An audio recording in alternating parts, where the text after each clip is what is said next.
What's up, everyone? Welcome to this day in Philly sports history for February 9th, 2025. I'm your host, Jim Montgomery. Welcome to our final game day Sunday edition of the year. Finally, we are here at Super Bowl 59. Just going to throw it out there right now. Not sure how this is going to go. So many things to get to. Might go off the rails.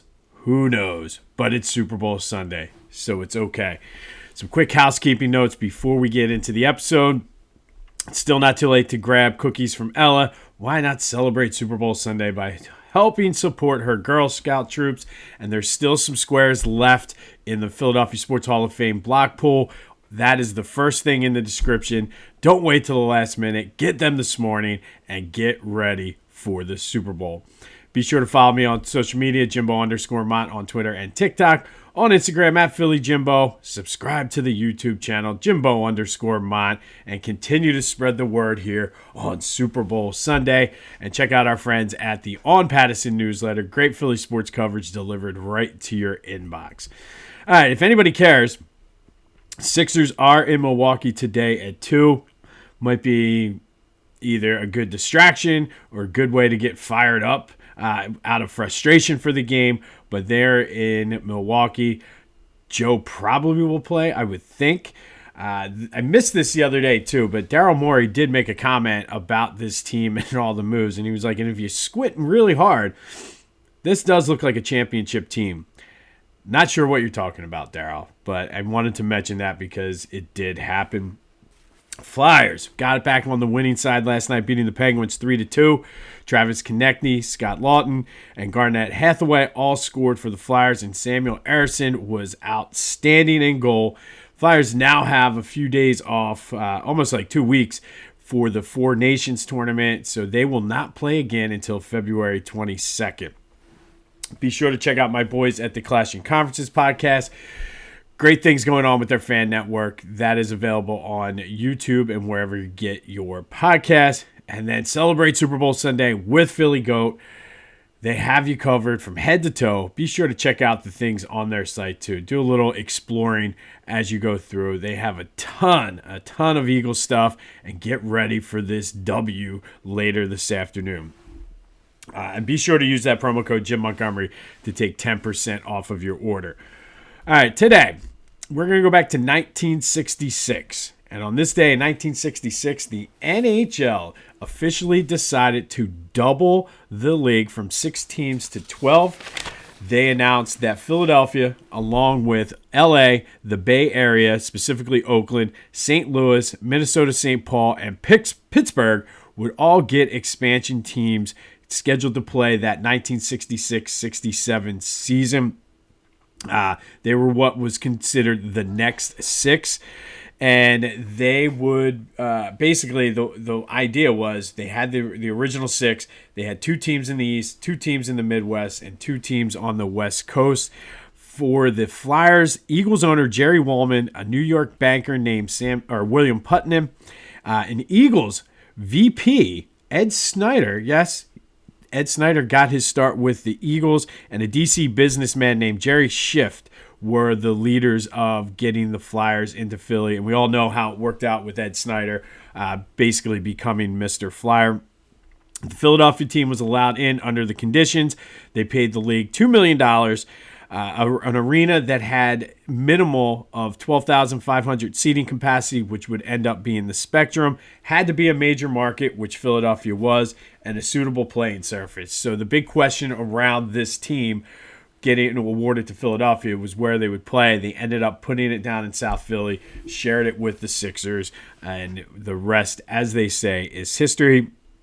All 6 new teams would end up playing in the same division. They were the Flyers got their start actually in the West Division, the Western Conference there, but the Flyers far and away became the best of the next 6 teams. They have, of all those 6 teams, the Oakland Seals are now a defunct team, but the Flyers they have the most wins out of them, but they do trail the Pittsburgh Penguins 5-2 when it comes to titles. But on this day in 1966, the Flyers officially were born, as Philadelphia was awarded one of the next 6 expansion franchises for the NHL when they completely doubled, and the move actually did pay off. A couple years later, within 10 years, Flyers had won 2 cups. So on this day, Philadelphia awarded an NHL franchise. Today, our Black History legacy maker with Philly ties is Troy Vincent. And Troy was born in Trenton but grew up in Fairless Hills, went to Pennsbury High School. He was the number 7 overall pick of the Dolphins in 1992, but really came into his own and became a great player in Philly. Played for the Eagles from 96 to 2003. It was one of their big, I just remember this being a huge free agent get for the Eagles when they signed him. He is a 2-time All-Pro, 5-time Pro Bowler. He's in the Eagles Hall of Fame. He's on their all-75th anniversary team. 28 career interceptions in Philly. Probably the most notable was the interception by James Willis in the end zone in Dallas, who lateraled to Troy Vincent, who took it the rest of the way for the touchdown. He also won the 2002 Walter Payton Man of the Year. So it just goes to show what kind of guy he was. And we've talked about the Walter Payton Man of the Year award and how it's one of the most prestigious things you can win in the NFL because it means you're giving back to the community and things like that. So Troy Vincent won that in 2002.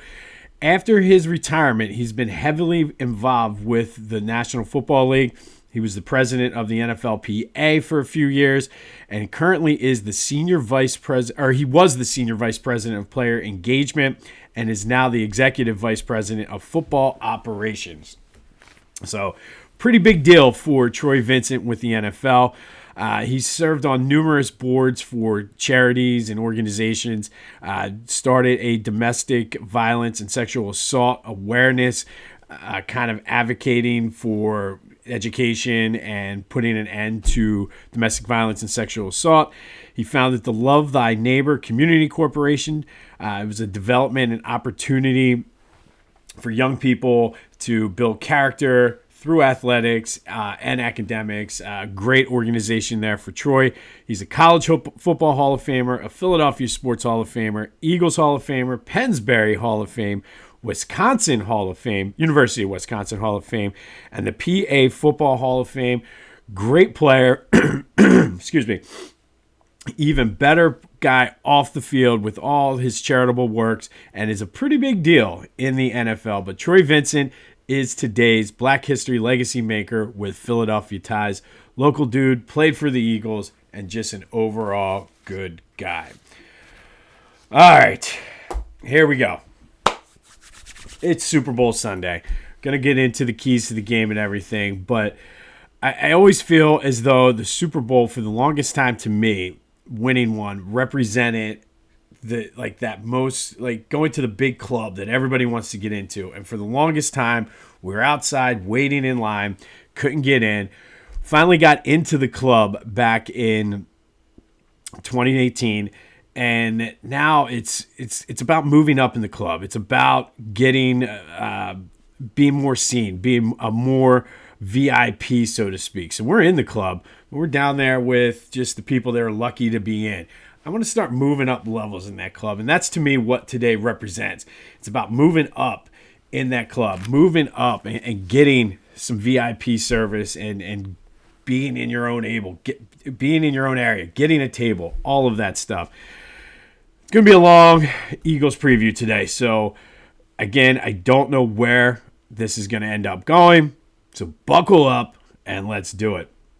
All right, let's start, though, with a recap of yesterday's question of the day. I did ask, did Quinyon Mitchell get snubbed for winning Rookie of the Year? 63% of you said yes. That's fine. I totally get it. I totally see it. I don't think he did, but you certainly can make a stronger argument for Quinyon Mitchell winning the Rookie of the Year. But thank you, as always, for participating in the question of the day. It's game day. You know what today's question is going to be. But looking at this game, I feel like this might be like a legacy game for the Eagles. And I think they're at a crossroads. And if you're a WWE fan, you know a couple years ago the story was with Cody Rhodes finishing his story and winning the WWE Championship. And I feel like there's yes, it's WWE, but there are a lot of, I guess, parallels with this Eagles team and that Cody Rhodes story. They were there, had their chance on the biggest stage, and did not finish it. I did see, or have seen, some social media posts comparing it as well. But I think it's time for Jalen, Nick Sirianni, and this Eagles team to finish the story. If they win, their story is still going to be written. The sky is the limit.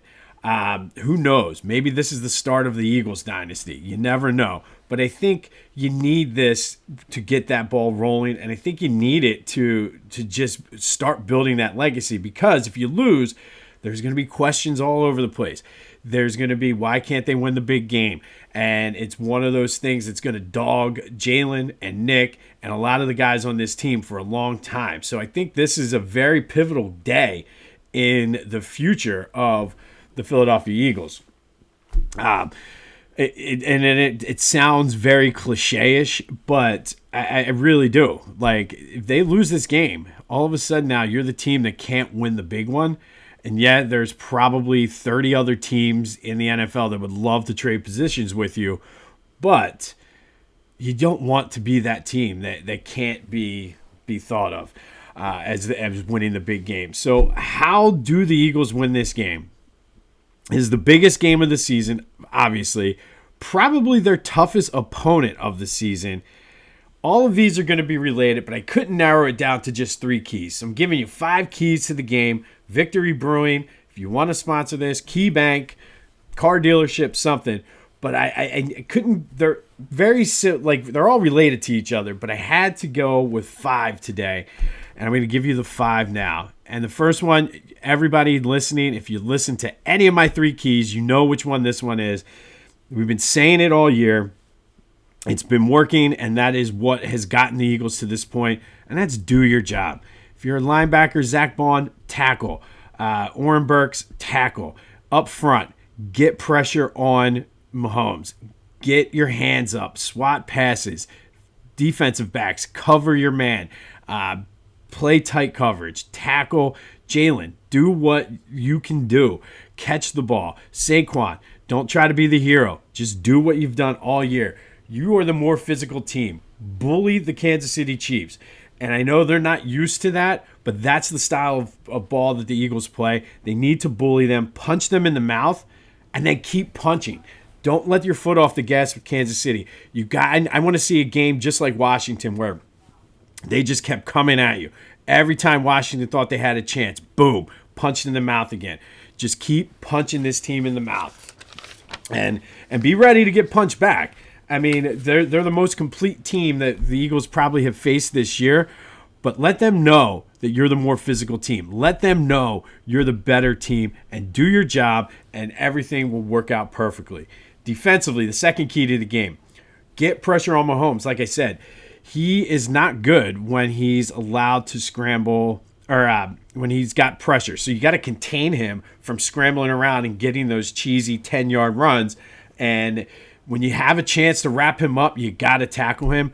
But he's amazing when he gets the ball out fast. And that's what they try to do, quick. And I guarantee you they're going to try to get it out quick. So keep your hands up and be sure to tackle. But make him miserable. Hit him. He gets frustrated. He's not God. He's not Superman. He's pretty good. But he can be beat. And just essentially do what you've done all year to all of these teams. Third key to the game on offense. Take what they give you. You're going to see some blitzes you haven't seen.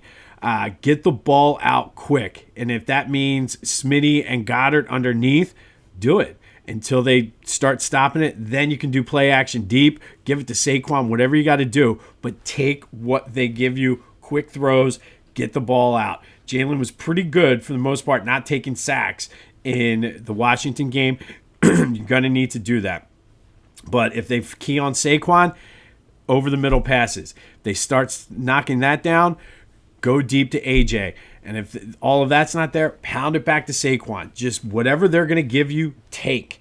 And I think you're just too good of a team to be able to dominate this team. Be smart, move the ball, and I think everything will be fine. All right, our first bonus key, number 4, keep the emotions in check. This has been early in the season. There were some issues with this. You had a little bit of the concerns with Jalen Carter there, C.J. Gardner-Johnson against Washington. It's the Super Bowl. Keep your emotions in check. There might be some questionable calls by the refs. Keep your composure, but stay focused. Sirianni has kept this team focused all year. I don't see that changing. I don't see them not having their emotions in check today, but you got to play within yourself. The moment's big, but you need to stay focused and do what got you there. And then the second bonus, key number 5, is all about the Jalens. First of all, Jalen Hurts, show them what you are. You're a winner. Take all that motivation, finish the story, create your legacy here, and you are a winner. Every level you've played at, you're a winner. Play like a winner today. Prove all the doubters wrong. Make sure they know who Jalen Hurts is. And then on the other side, Jalen Carter, this is your time to shine. Channel your inner Jerome Brown, Aaron Donald, Reggie White. Create your own greatness today. You are a great player on the cusp of great things. Play great today. I want to see you dominate the way Reggie White did in the Super Bowl with the Packers. I want to see you dominate the way Aaron Donald did. I want to see you dominate the way the late Jerome Brown did. This is your time to step up. So the 5th key here, both Jalens, I need you to play great today. So those are the 5 keys to the game. Both Jalens, play out of your mind. Keep your emotions in check. Take what Kansas City is going to give you. Get the pressure on Mahomes and do your job. All right, so what's the pick going to be? And just like the Washington game, I spent a lot of time this week trying to figure out and looking at it from every angle how the Eagles lose this game. And the only thing I could come up with for the Eagles to lose this game is they go back to playing like how they did pre-bye week and completely abandon what got them here. I don't see that happening. I don't see them abandoning it because they haven't. And even the games that they passed, like in Pittsburgh, Jalen did exactly what he needed to do against Baltimore. You saw what he did last week in Washington, or against Washington. The only way they can lose this game is to go back to the way they played pre-bye week. And they haven't done it yet. They have not done it. This team is just so focused. I see this game playing out, and I'm hesitant sometimes to say this because we're not used to being in this position.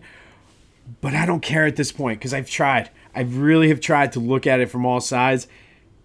I see this game following the exact same script most of our games went this year. It's going to be a little bit tight until about halftime. Eagles start pulling away in the third quarter. Saquon breaks one, and I'm not saying it's going to be super comfortable because the Chiefs are going to be able to probably mount a comeback, but I see this following the script that we've done all year. I cannot see them reverting back to those old ways. Spread as of this morning is still 1.5. I'm going Eagles money line. I'm not even messing with it. Eagles money line. I've been underestimating this team so much with my picks all year, and they burnt me. So I'm done underestimating them. I really, like I said, I've looked at it. I've tried to figure this out. I see it following the script, and there's no reason to believe it won't. We're going to be partying tonight. Eagles win the Super Bowl today. Eagles money line is the play of the day. Also, going to do a money line, I'm taking the Eagles money line, but I'm also going to do a teaser with the Eagles, and I'm going to bet the over. I'm going to pull the over down and bet it over. We're going to be partying tonight. All right, and then finally, this last little tidbit here. I've wrote some things down to kind of end things off here, and I did a rant back in 2018, and I kind of edited it to be more sort of appropriate and relevant for today. And I know it seems like I'm rambling, but I apologize because I'm going to be reading some of this. I haven't been able to get through it without tearing up a little bit, but just sort of what today means and living in that moment. And like I said, before Super Bowl 52, I was living in Roxborough, walking the dog, kind of reflecting on the day that was about to happen. My kids were young then, all that. So I decided to put all this stuff in my phone. I ended up posting it on Facebook. It was very therapeutic, and it kind of prepared me for what I felt was going to be likely inevitable heartbreak, like has been the case the entire time that I've been an Eagles fan. But something different happened that day. Our collective greatest moments as Eagles fans happened on that day back in 2018. I didn't do anything like this for the last Super Bowl. You see how that worked out. So all caught up in emotions this week and been very superstitious. So I figured since it worked in 2017, it can work today.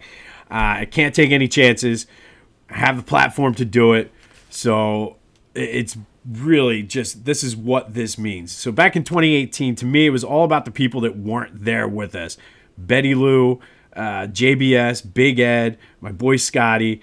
And it was about the pain and the heartache of being an Eagles fan, season ticket holder, and always being a bridesmaid, never getting that title. It was about my family. It was about growing up, watching games with my parents, my brother, uncles, cousins, friends, all of that stuff. It was about this rich history of the Eagles and the players and winning the Super Bowl for them. And now you fast forward 7 years. This game today is about so much more. It's about all that same stuff again, but it's about so much more now. It's about my kids now who are old enough to know what's going on. And the fact that up until this point, they haven't had to deal with the same level of disappointment that we've had to go through. Truthfully, they're spoiled. Kind of jealous of them, to be honest. They've lived in a pretty good world of Philly sports, but I love every moment of it. But secretly, maybe not so secretly, somewhat jealous. To me, this is about having that first Super Bowl ring, but wanting another one. We're already in the club, like I said. But now, after that long wait just to get in the club, I'm tired of being down here on general mission with the Seahawks, the Bears, the Saints, the Jets. We're not in the VIP section yet. That changes today. We're moving up in VIP. We're going to get our own private table, maybe some bottle service. This is about perseverance. Persevering through all of that pain and that suffering and heartache and disappointment. It's about overcoming the odds. It's about finding our inner excellence. It's about this Eagles team and what they represent and what they mean. It's about changing the mindset of us as a fan base and the league as a whole. It's about not hearing, oh, that's cute. You have one Super Bowl ring anymore from all the other NFC counterparts. Oh, you got one. That's cute. This is about Jalen and Nick. This is about AJ and Smitty. It's about Slay and Q. It's about the exciting Whites.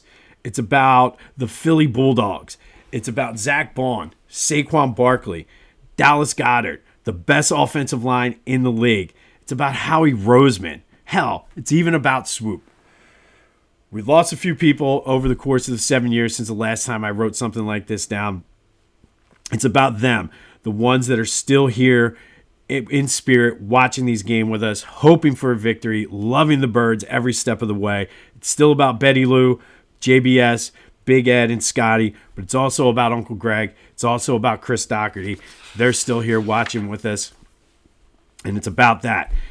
It's about anyone in your life who's not here today but loved the Birds and would be ecstatic that they were playing in the Super Bowl. It's about my wife, who probably will never get it, but somehow understands it. It's still about Randall. It's still about Reggie. It's still about Buddy, JB, B-Dog, number 5. It's about the vet. It's about the 1980 team, the 2004 team, the team that won it in 1960, that 2022 team from just 2 years ago that left Arizona disappointed. It's about the Super Bowl 52 champions, Nick Foles, that team, Doug Peterson, the Philly Special. It's still about this city and this region.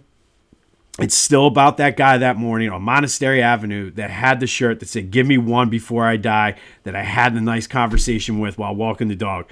I hope he's still alive, and I hope that shirt says, "Give me another one before I die."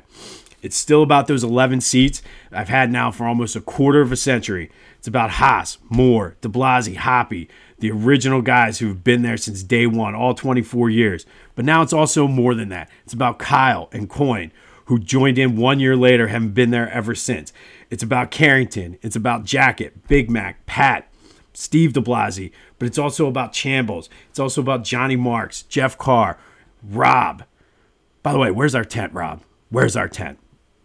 It's about this podcast. It's about the love for Philly sports that we all have and we all share. This time, this Super Bowl is about all of these same things, yet so much more. It's still about one game. It's still about ending a dynasty. It's still about damn time, but this time feels a lot different. This time, it's business. It's time we move up in that club and go to VIP. Let's end this fucking dynasty. Let's start our own. This is New Philly. This is Super Bowl Sunday. This is Go Birds. Let's fucking go. E-A-G-L-E-S. Eagles! Let's go. Eagles win the Super Bowl. This has been This Day in Philly Sports History, February 9th, 2025. I'm Jim Montgomery. Go Birds.